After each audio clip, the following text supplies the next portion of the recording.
What's up, everybody? Today we have the pleasure of speaking with Unsigned Hype, hip hop alumni, extra prolific. Thank you so much for joining us this evening. Peace. What's up?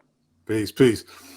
We want to basically take it back and get your thoughts on this momentous occasion, everything that went into getting the Unsigned Hype, just everything that you remember and thoughts 30 years later.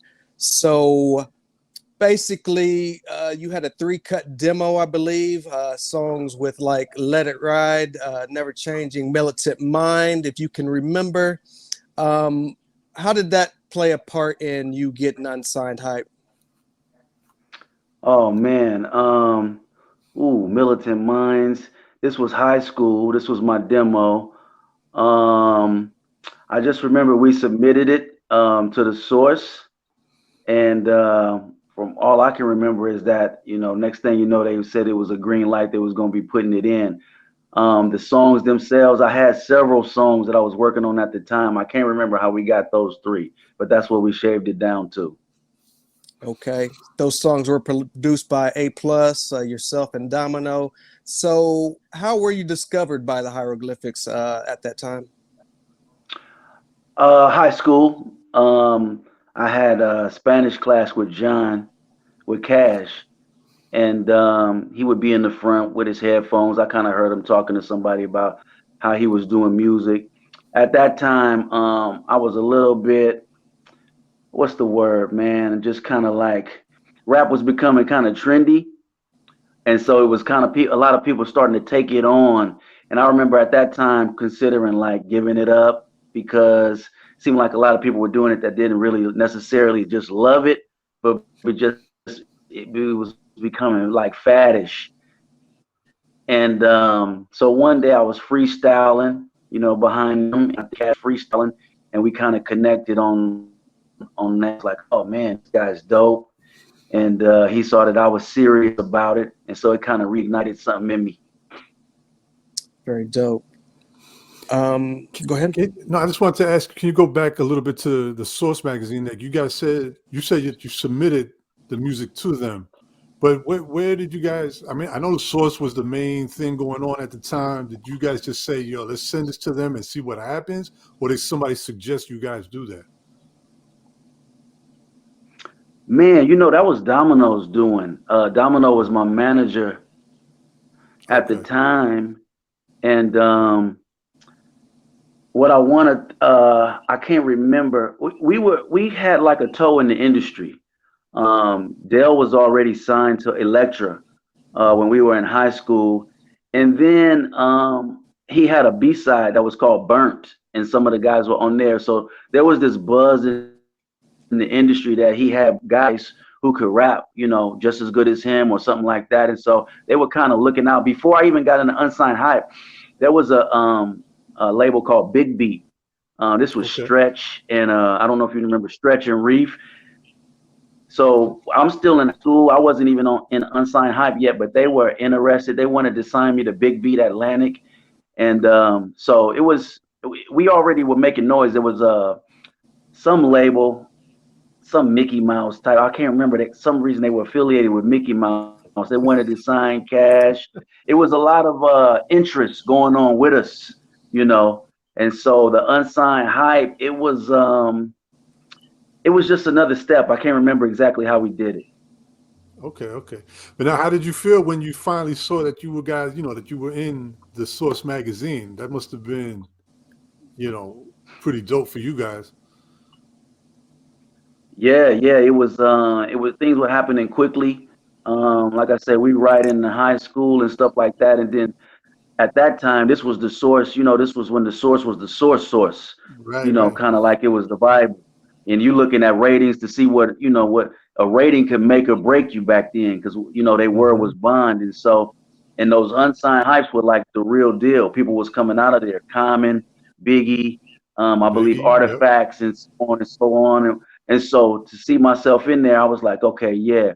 It was a little bit of a complication at the time because Snoop Doggy Dogg was coming out, and so we wasn't sure which way to go with it. But I was pleased to see myself in there and get a little bit of recognition.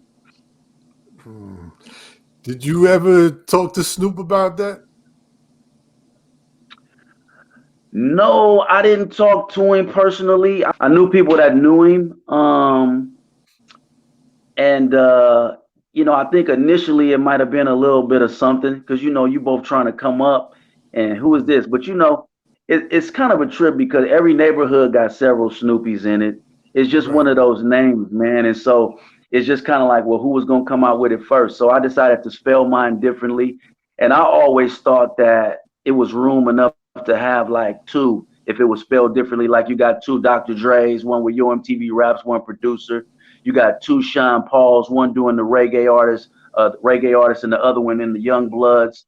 So I thought that I could kind of play with it a little bit, and those who really like me would be okay with it, So it wasn't a thing, but I never spoke to him directly, but I know he definitely knows about me. Gotcha. So talk a little bit about Snoop transitioning to extra prolific. At what point did you decide to make the name change? Yeah, man. Well, Cash gave me that name. That was his old name. That was he and his DJ. He and Teray, they were extra prolific. And then once he got signed, he was coming out as Casual. And he said, well, what you can do is you can take my group name and, just kind of use Snoop under that. So that's what I got signed under. And I grabbed my best friend at the time, which was Mike G. And we were extra prolific. As time moved on, because of the name recognition, I just kind of evolved into that name since that's the name that people knew. And so it just kind of describes what I do, describes who I am. But that's just kind of the metamorphosis of how it all went down. Right. There was no discrepancies with your man Mike G and the Jungle Brothers Mike G. There's another one, right? There's another. There was a little something there, a little bit of something. I was just joking. Okay, and not like we had beef, but there was a little something because people were like, well, hold on, or you'd have to make the disclaimer, Mike G, not from the Jungle Brothers, that type of a thing. Right. Yeah. So, it's all good, man, because it's all up. And even Large Professor, for a while, he was like, who was he? He was Extra P. Yeah. And man. yeah. You guys were just so my thing. We were just clashing, and even Domino, my manager at the time, when we came out, well, Domino from LA came out with here we go with the So we was like, you can't catch a break. You can't catch a break. So my thing is, man, I'm not gonna fight over no name, especially no name that somebody else came up with. So it's all good, man. We just fall in where we fall in. Right. That's dope. Yeah. So you find yourself in Unsigned Hype. How soon after that were the labels come knocking at your door? Man, it was like immediately. There was Elektra wanted to sign me. That at the time the A&R was Dante Ross. And then Jive wanted to sign me. Jive came with a deal, and I was ready to jump on that thing. They wanted to sign me, and then they was gonna also sign Pep Love. But the deals, according to my lawyer at the time, wasn't right. We don't know nothing about wasn't right. We ready to hop on that thing and get it going because this is a dream come true. But they was like, no, basically you can't do it for whatever reasons. It was like 130,000. I guess the points wasn't right. So we denied it. And then after they heard my second demo, they kind of came correct. Dante Ross wanted to sign me, and so I was like, should I go left or should I go right? And I ended up going with Jive. Dope. Unsigned Hype drops. You're in high school at this time. Definitely bragging rights being in that particular column. What was life like for you, and how did it change for you when that hits newsstands? Man, life was just kind of like seemed like it was all coming in. Everything was falling into place. It's my mindset at the time was I don't know, as things were happening, it was almost like I wasn't really celebrating all the small successes so much. I was just kind of watching it line up, watching the stars line up, and I didn't want to, get overly excited too soon. So I was just kind of watching it play out as I was meeting this person and meeting that person, and so it's kind of weird how it happened, but it felt good. My mom, when I was 15, there was this little independent label, Crystal Ball Records. I still remember. They wanted to sign me to a local deal, and my mom was like, no, no, no, no, you're not getting into that. And I was like, okay, when I get 18, you know. So if anything, this was that time when I was like, Mom, I told you. You know what I mean? Like this, I told you, 3 years later that I could do this, and look at it, it's lining up for me, and they're gonna have some money. So it was one of those things. How was it being around Dell? Did he serve as a mentor in any way to you? Yeah, Dale is on his own, like on his own wavelength, you know what I mean? Like you got those type of artists. Man, when I think about somebody like a Jimi Hendrix or like a Miles Davis, you know what I mean? Like you just ain't gonna be talking to those guys about everyday stuff. Like when you're talking to them, they're gonna be on a different channel, on a different frequency. Right. So when I was around Dale, it was kind of like always that vibe, like, oh man, the myth, and he would be saying little stuff. Sometimes it'd be abstract, sometimes it'd be direct, but it was more like you was well aware that he was somewhere else in a whole nother zone, and Right. he Right. able to filter that into his artistry well. So nobody was on that Dell level. You know what I mean? He was just kind of like the guy behind the Wizard of Oz curtain or something. Like Right. Right. man, but it would, but he had his toe in the door. I remember before I really met him, he would walk around school. He had this Def Jam jacket on, and it was a rumor that that was Ice Cube's cousin, and that he rapped and stuff like that.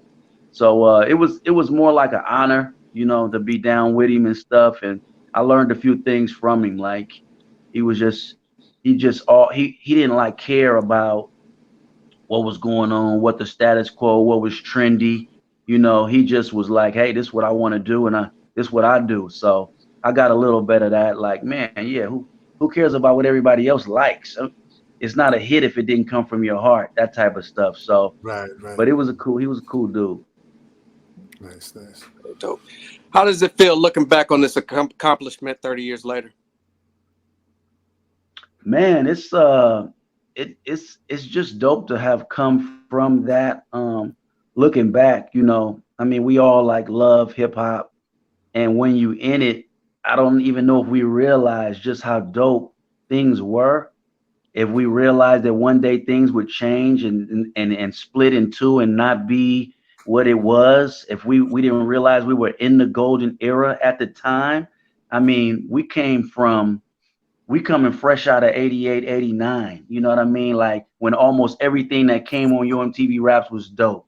Like when you just had to tune in and you weren't gonna be disappointed. You gonna watch Kane's new album, or you know what I mean, or Chuck D and them, or De La Soul, God rest. And so it's just like we came fresh off of that. So when you came, you had to be innovative, you had to be refreshing, you had to be, I mean, we had gangster rap, of course, but we had such a variety. We had NWA, we had De La Soul, we had Tribe Called Quest, we had LL, we had Ice T. I mean, we had such a variety. Seemed like everybody began to all start to be one way. And so when you look back at it through the history, to know that you were a part of that, that you made a contribution, man, it's beautiful.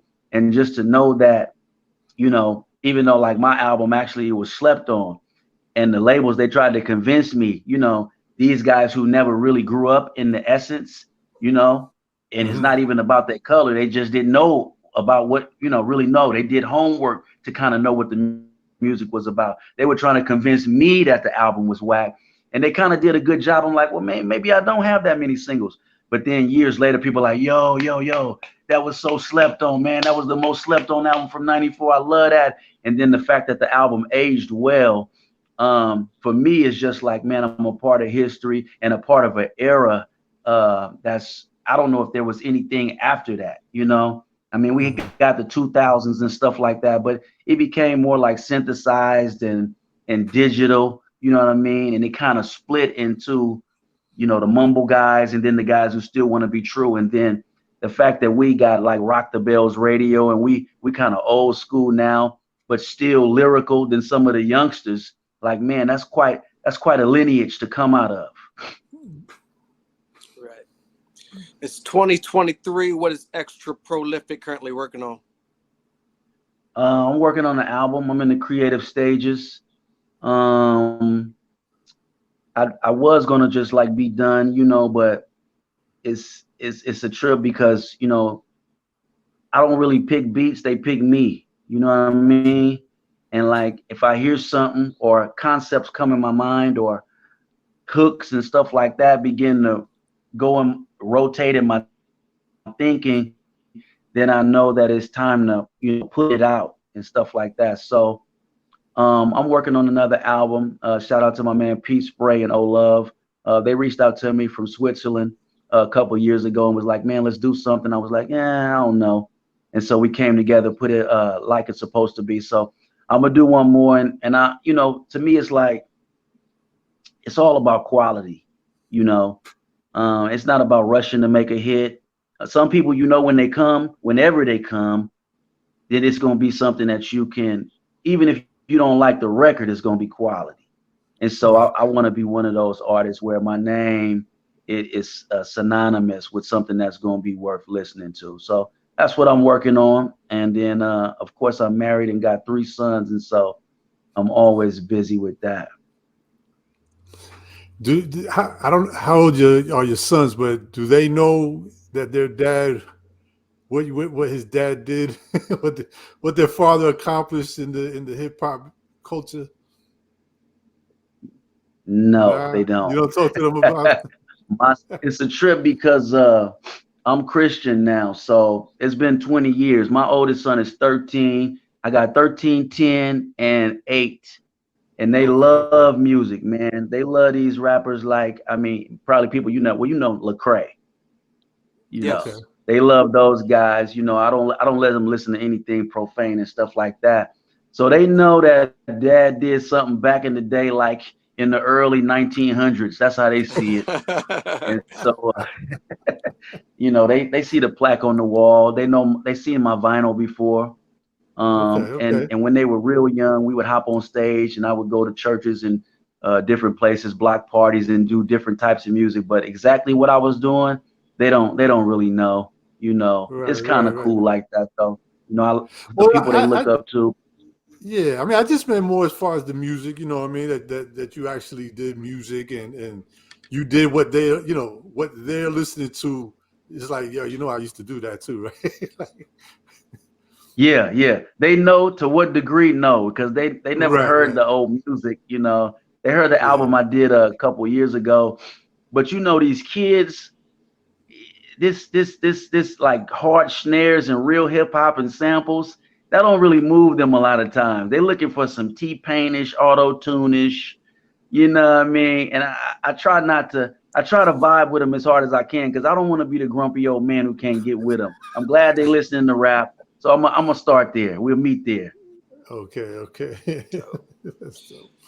Coming from Changing Other Hip Hop Guards, we want to thank you for your contributions to hip hop, and thank you for everything you've done. Congratulations again on this achievement, and we'll talk to you again soon. One love, peace.